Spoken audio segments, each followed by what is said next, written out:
Y una vez que llega al hospital, tienes que hacer la historia, pues, ¿no?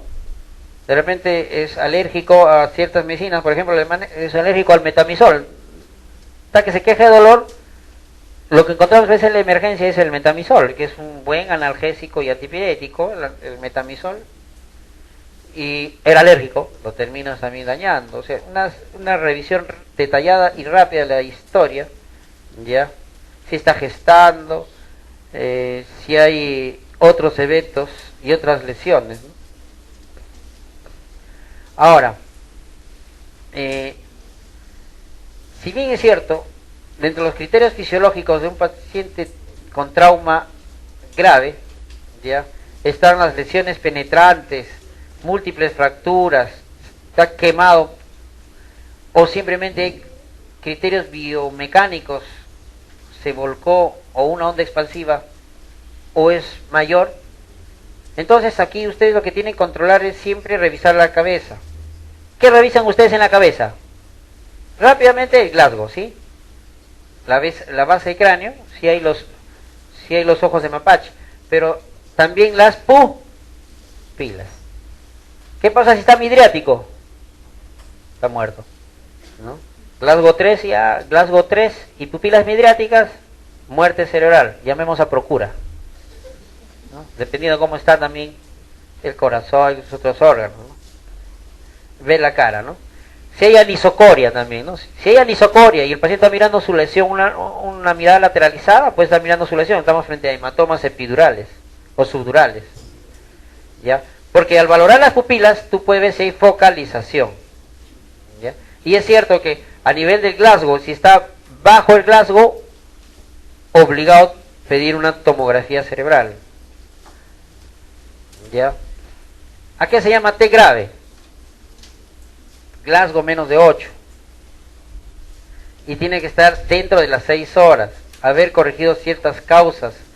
Porque a veces un paciente dice, está grave, Glasgow menos de 8, pero el paciente está en shock o hipóxico. Tú le retas fluidos, o ¿qué me ha pasado a mí? Una oportunidad. Yo lo vi al paciente uno en Glasgow 3, pero estaba chocado, estaba inconsciente por el shock. Le pasaron sangre y el paciente, repito, recuperó. Era un paciente con bala. Había llegado al cráneo, le había provocado un trauma cráneoencefálico, pero no había una penetración, sino había una lesión de cráneo, había un punto de entrada a este nivel, a nivel detrás de la oreja, pero no había entrado al cráneo y había lesionado acá una arteria temporal ascendente y había provocado un sangrado masivo y le había llevado a un shock hemorrágico. Y cuando yo lo vi en trauma shock, lo vi con pupilas no tan midriáticas, pero en Glasgow 3. Y como yo vi bala, en Glasgow 3 está muerto. Ya vamos a procura. Avisemos a la familia. Y viene el residente, el R1, lo voy a entubar. Lo vas a entubar y está muerto. Bueno, ya practicamos, ¿no?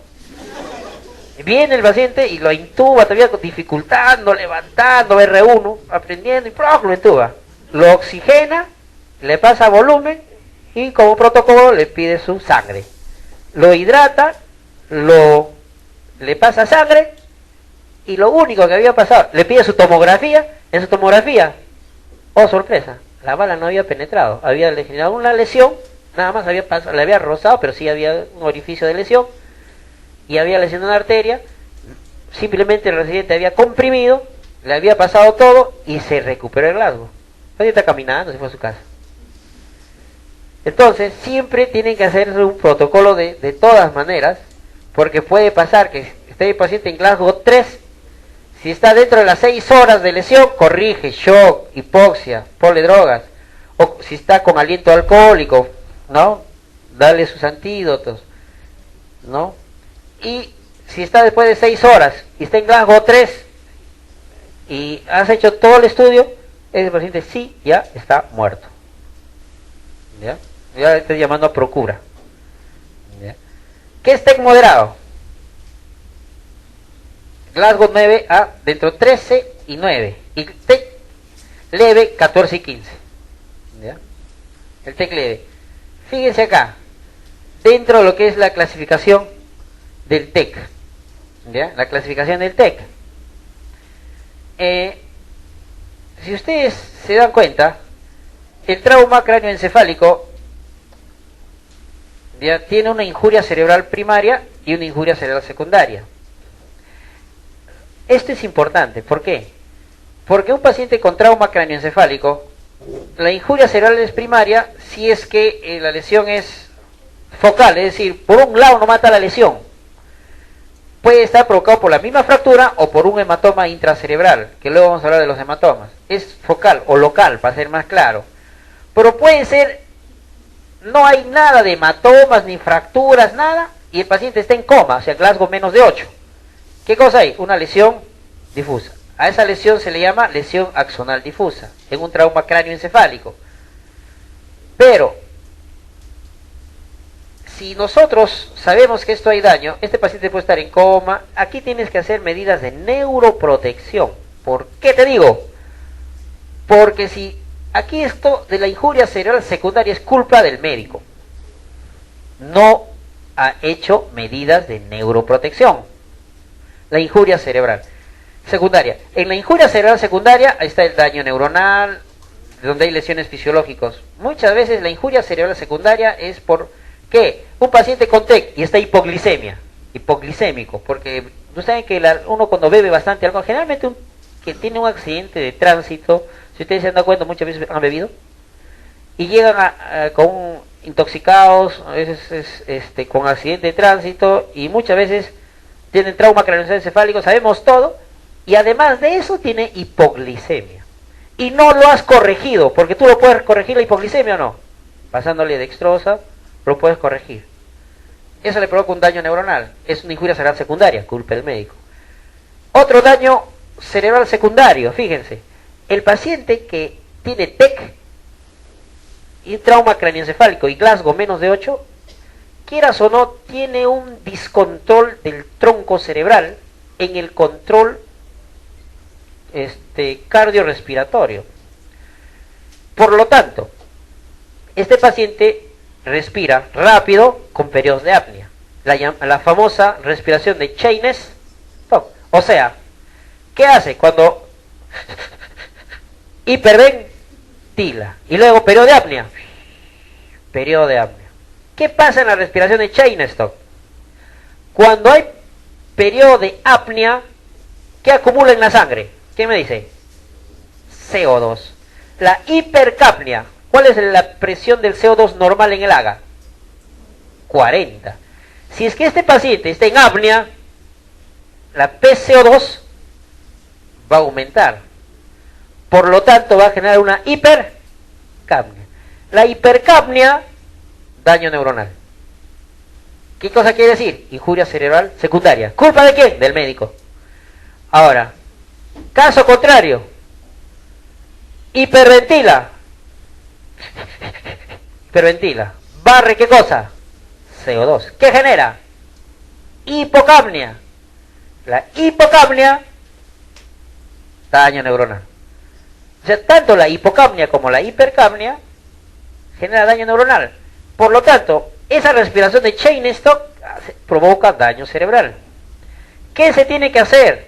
Un paciente con trauma craneoencefálico, Glasgow menos de 8, respiración de Cheyne-Stokes, ¿qué le tienes que hacer? Protección de vía aérea, intubarlo, y necesariamente para controlar la respiración de Cheyne-Stokes tienes que ponerlo a un ventilador mecánico. Tienes que llevarlo a un respirador mecánico para controlar esa respiración de Cheyne-Stokes y mantener una normocapnia. ¿Cuánto es el valor de normocapnia? 35-40. Son los valores normales en la gasometría en un paciente con TEC. Normocapnia, eso se llama medida de neuroprotección, porque si lo lleva, si este paciente hace hipercapnia, ¿quién me dice qué lesión neuronal provoca o qué daño? Si hay hipercapnia, más edema cerebral. Si hay hipocapnia, infarto cerebral. ¿Está bien? A un paciente con TEC, o sea, los dos lados ataca. Uno genera más edema en el cerebro y otro isquemia, le lleva al infarto cerebral. Por lo tanto, la injuria cerebral secundaria en un TEC muchas veces es culpa del médico, porque no hay una buena neuroprotección. El objetivo de nosotros en un tratamiento en un paciente con TEC es evitar una injuria cerebral secundaria, porque esto provoca más daño cerebral, ¿ya? Y esto puede pues generar más invalidez, más daño, recuperación más tardía, etcétera. Entonces, como les decía, el injuria cerebral primario o impacto focal, fíjense, a nivel focal, o sea, ¿qué cosa hay? Contusión, laceración cerebral, hay en los... Acá fue pregunta de examen esto en San Marcos, justo cuando yo también postulé. ¿Qué diferencia hay entre un hematoma epidural y un subdural? Hematoma epidural y un hematoma subdural. En un TEC, como que también existe también la lesión difusa, que es concusión cerebral con lesiones axonales o lesiones vasculares difusas. ¿Ya? Fíjense. Esas son las locales, ¿ya? Ahorita con unas imágenes les voy a explicar lo que es la diferencia entre un hematoma epidural y un hematoma subdural. Pero estas son las injurias cerebrales secundarias, fíjense. ¿Qué son las injurias cerebrales secundarias? La que se podía evitar el médico, y si es que la presentaba era por un mal manejo, ¿se acuerdan? Entonces, ¿qué lesiones intracraneales cerebrales secundarias son trauma? Hemorragias intratardías, edema cerebral, aumenta la hipertensión endocraniana, hay vasoespasmo cerebral, puede haber infecciones y pueden provocar convulsiones. Todo esto lo puedes evitar. Ya. ¿Y qué son las injurias que tienes que corregir? La hipoxia, fíjense, o sea, tiene que el paciente no puede desaturar, tiene que tener su presión parcial de oxígeno adecuado, tiene que saturar bien. El paciente no puede estar hipotenso, no puede haber ni hipercapnia ni hipocarmia, no puede haber ni hiperglicemia ni hipoglicemia, no puede haber hiponatremia, menos fiebre. Si está séptico tiene que dar antibióticos, no puede haber anemia. La hemoglobina tiene que estar más de 10. Más aún si hay coagulación intravascular difusa. El objetivo, si es que ha perdido sangre en un paciente con TEC, tiene que estar la hemoglobina en 10 o más de 10. Todo esto tienes que evitar en un paciente con TEC. ¿Ya? Son injurias sistémicas de daño secundario. Entonces, en resumen, ¿a qué se llama neuroprotección cerebral? Es adecuada oxemia, adecuada presión, adecuado CO2, adecuada glicemia, adecuado sodio, que no haya fiebre, a veces corrige después la fiebre, adecuada hemoglobina y que no exista coagulación intravascular difusa.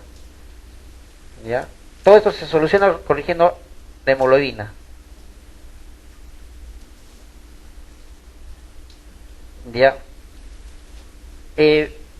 Fíjense los impactos a nivel de TEC, lesiones por impacto, ya sea local. El local, la fractura y el hematoma epidural. ¿Ya? Fíjense, y si es de tiempo remoto, o sea, después del impacto, si bien es cierto, detrás de la fractura puede haber la contusión de contragolpe y las hematomas intracerebrales. ¿Ya? Este hematoma epidural te puede matar rápido. Es porque se ha lacerado una arteria o una vena. Si es de rápido ascenso. O sea, te cae rápido el Glasgow. Llega el Glasgow 15. Después de 2 horas, está en Glasgow 8. Y no se dieron cuenta, no lo entubaron, o lo entubaron, y el neurocirujano hasta que aparezca, hasta que lo programa, está en Glasgow 4. Le toma una tomografía, hematoma epidural. El hematoma epidural es tratamiento quirúrgico, no hay otra, y lo mata al paciente. Es porque se ha lacerado la arteria. A diferencia de el hematoma subdural, que son lesiones por desaceleración, o sea, es decir, movimientos cerebrales fuertes, hay concusión cerebral, es decir, una suerte de edema, y lesiones axonales difusas. Aquí lo más importante que ustedes tienen que reconocer es el hematoma subdural. A diferencia del hematoma epidural, el hematoma subdural, ¿qué se ha lacerado? Una vena. Y esto puede, hasta el diagnóstico lo pueden en el tercer, cuarto, quinto día. Porque es lento, se ha lacerado una vena. ¿Ya?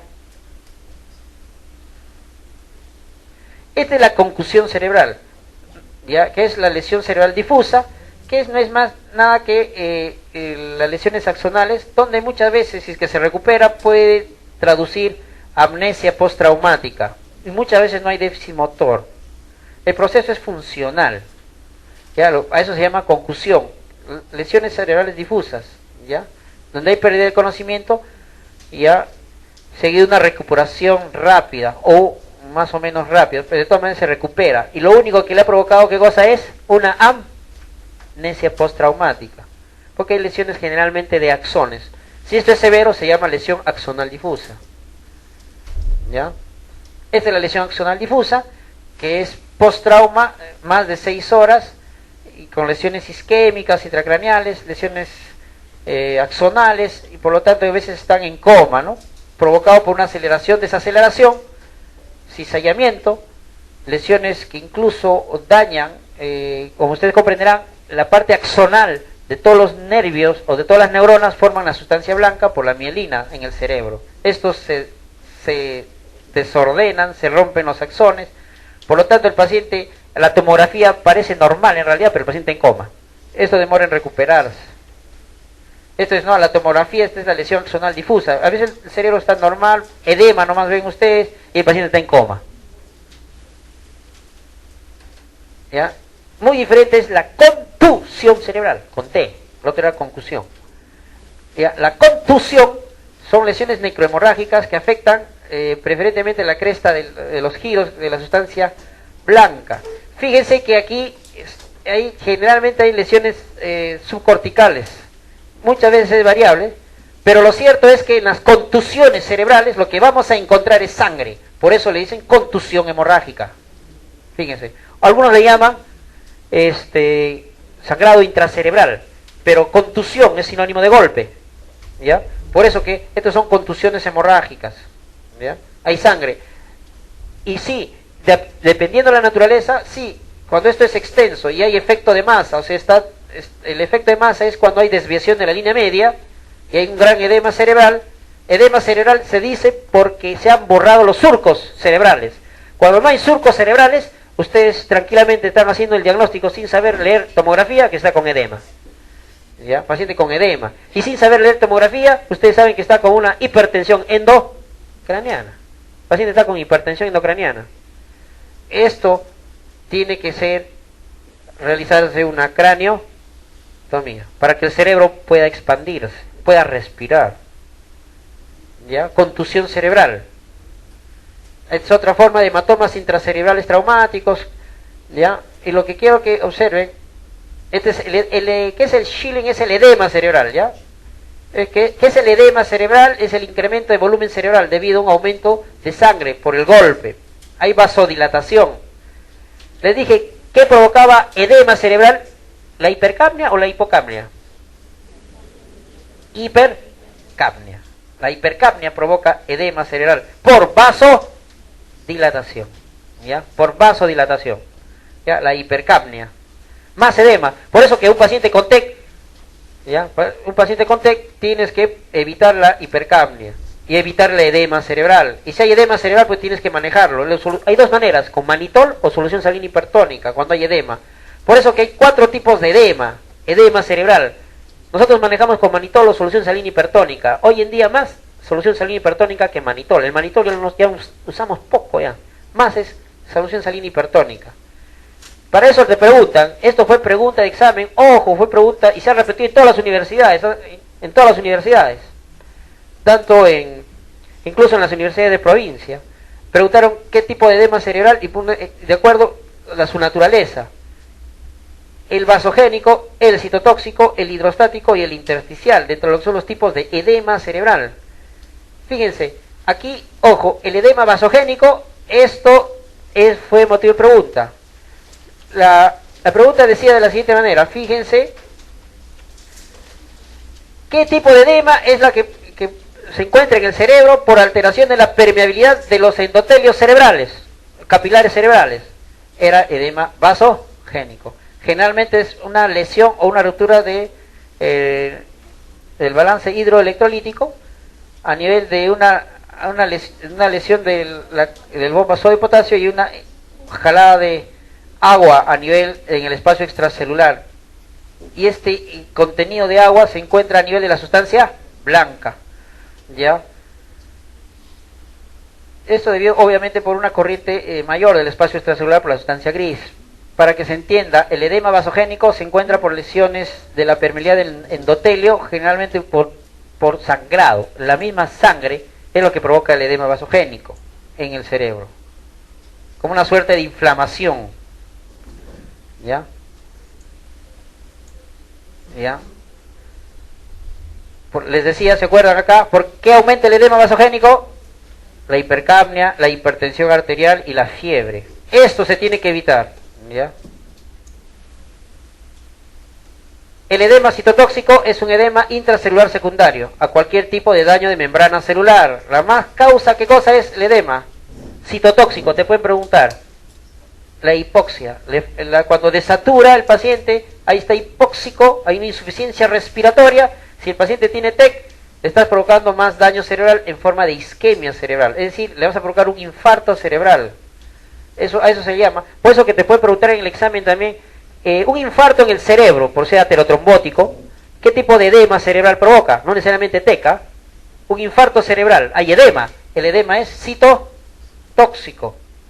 Donde la fisiopatología de aquí es, donde generalmente acá cesa la fosforilación oxidativa, hay una disminución del aporte del ATP, por lo tanto hay una falla de la bomba, ¿no? De sodio-potasio, y entra más agua, por lo tanto, y genera un edema citotóxico. Y este afecta a la sustancia gris y a la sustancia blanca. ¿Ya? Tienes manejo con manitol. En estos casos a veces sí da resultado con manitol. El edema intersticial es por aumento, migración del líquido cefalorraquídeo. ¿Ya? Aumento en los ventrículos y generalmente la sustancia periventricular de la sustancia blanca. ¿Ya? Esto lo encontramos, el edema intersticial, en la hidrocefalia. ¿Ya? También obstrucción comunicante, si es que hay. Ahora, esto es lo que, a esto quería llegar. Fíjense, ¿qué tipo de hematoma es? Esta es la fotografía. Un hematoma epidural es una situación cóncava, fíjense. Es cóncava o con respecto a la convexidad del cráneo, ¿no? Ya, fíjense esta forma. O es bicóncavo, para que ustedes se den cuenta. A diferencia del hematoma subdural, donde sigue la concavidad del cráneo. Ya, este es el hematoma epidural que debe ser operado. Ya, fíjense las formas de hematomas epidurales, ¿no? En diferentes tomas. Ya, ojo, el hematoma subdural sigue la concavidad del cráneo, es todo lo contrario, ya, el subdural. Lo que preguntan es el epidural.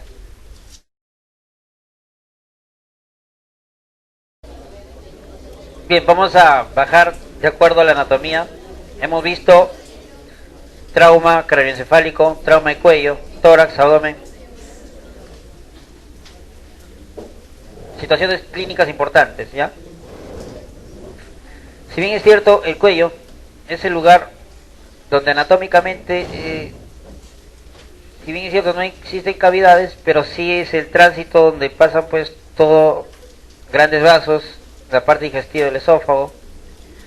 Y a nivel de columna está la primera porción medular, donde dentro de sus raíces nerviosas, una lesión de trauma vertebromedular a nivel de cuello puede provocar daños invalidantes severos. El trauma vertebromedular, que es lo que debemos de proteger, es que estos pacientes se queden pues cuadriplégicos, y muchos de ellos, si es bien alto, ustedes saben que el nervio frénico que nace a nivel de la cuarta y quinta vértebra va al diafragma, inerva al diafragma, y si hay una interrupción a ese nivel, el paciente no va a respirar, y puede estar vivo a nivel de las vértebras de la primera, segunda vértebra para arriba, pero para abajo está cuadripléjico y segundo no respira. Entonces está vivo y está condenado muchas veces de por vida a tener su ventilador, como lo que pasó a Superman. Y hay muchos pacientes, ¿no?, que en la práctica con trauma vertebromedular quedan cuadriplégicos o parapléjicos, de tal manera que el cuello en un trauma, en un politraumatizado, debe ser inspeccionado dentro de sus lesiones primarias y secundarias. La exploración debe ser a nivel sensitivo y motor, ¿no? Si bien tiene un trauma craneoencefálico o ha despertado, está consciente, y lo que tienes que ver, mueve las cuatro extremidades. Si mueve las cuatro extremidades, tranquilo. Si no mueve, y verificar si en este caso tiene sensibilidad o no.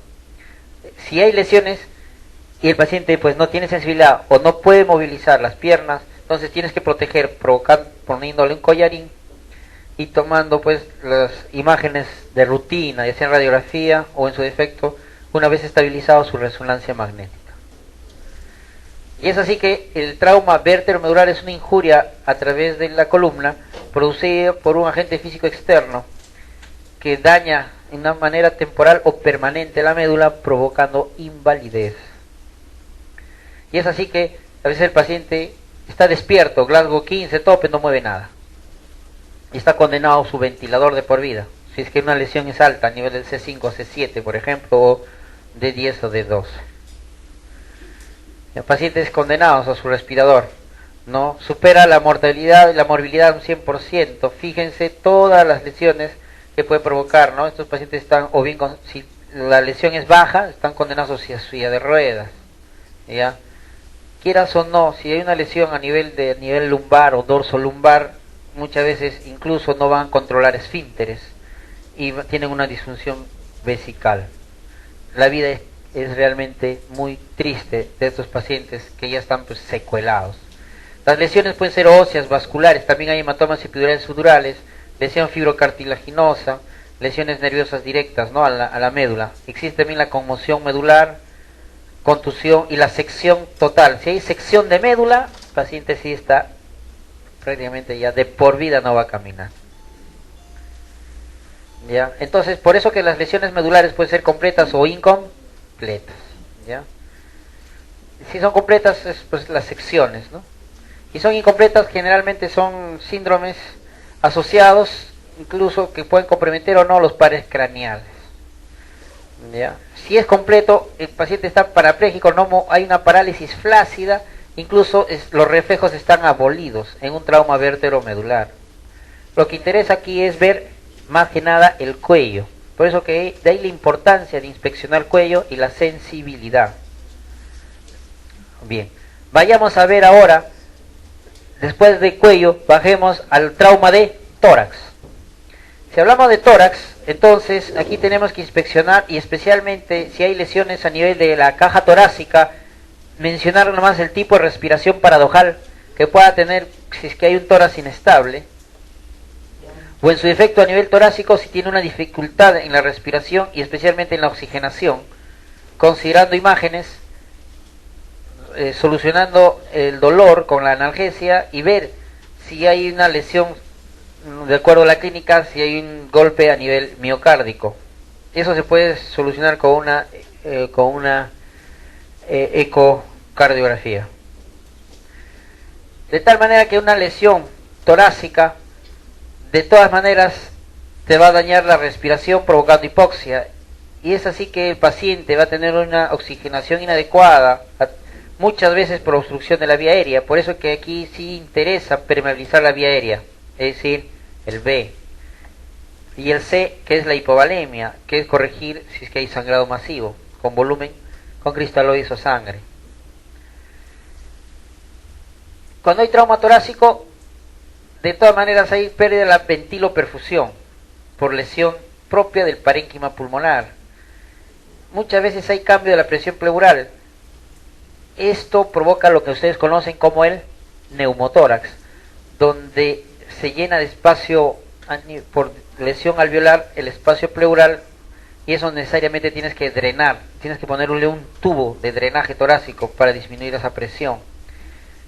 Y este cambio de presión pleural provoca un shock cardíaco o una falla cardíaca de tipo obstructivo.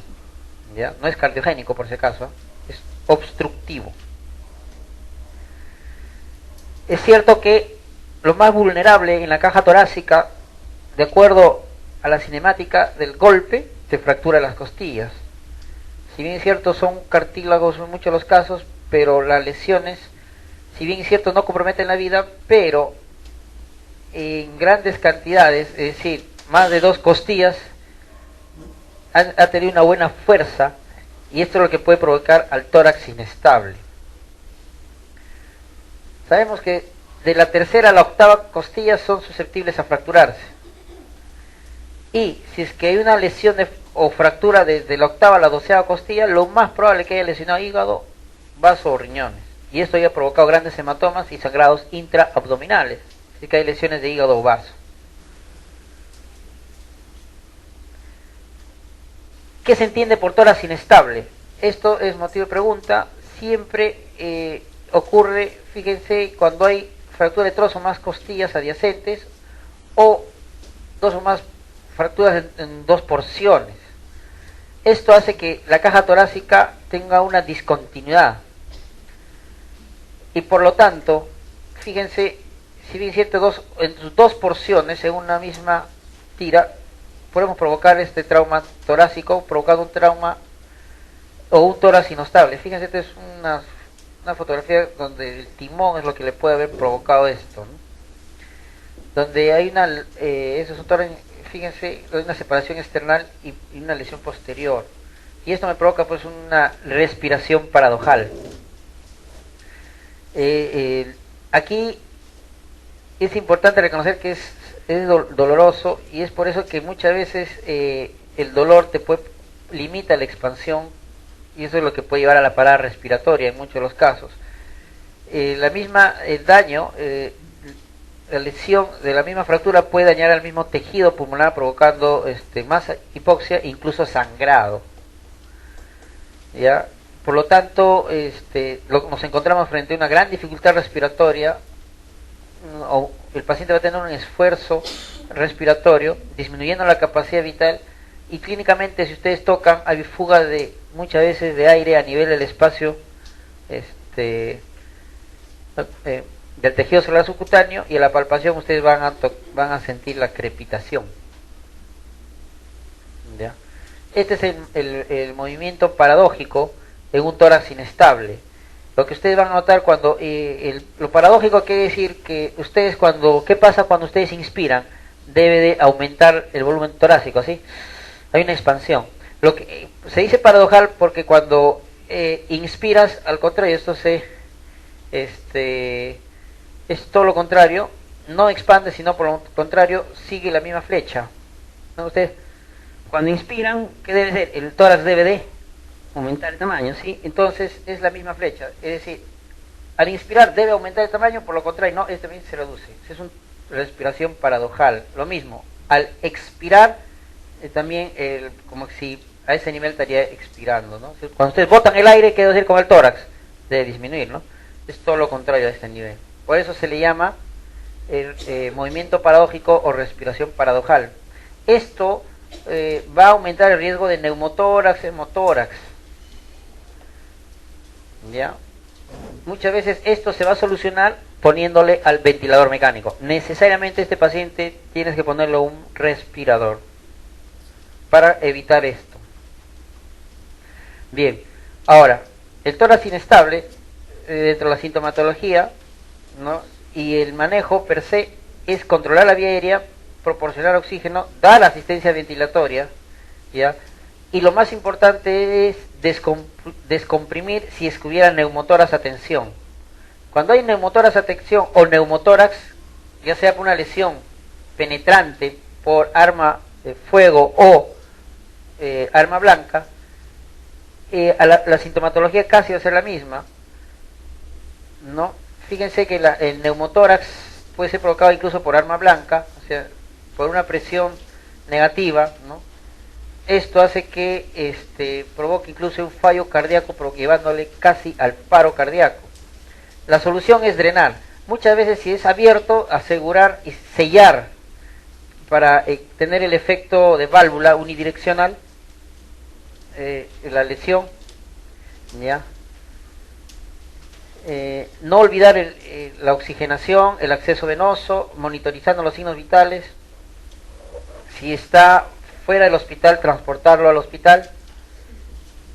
En su defecto, aquí, si bien es cierto, el pulmón colapsado ya produce torsión a la vena cava inferior, consecuentemente ustedes van a notar que hay una pérdida de retorno venoso, y esto es lo que provoca daño al miocárdico, provocando una lateralización del corazón, ¿ya? O sea, empuja, provocando una desviación de la tráquea de un lado a otro, y esto es lo que provoca pues el shock obstructivo.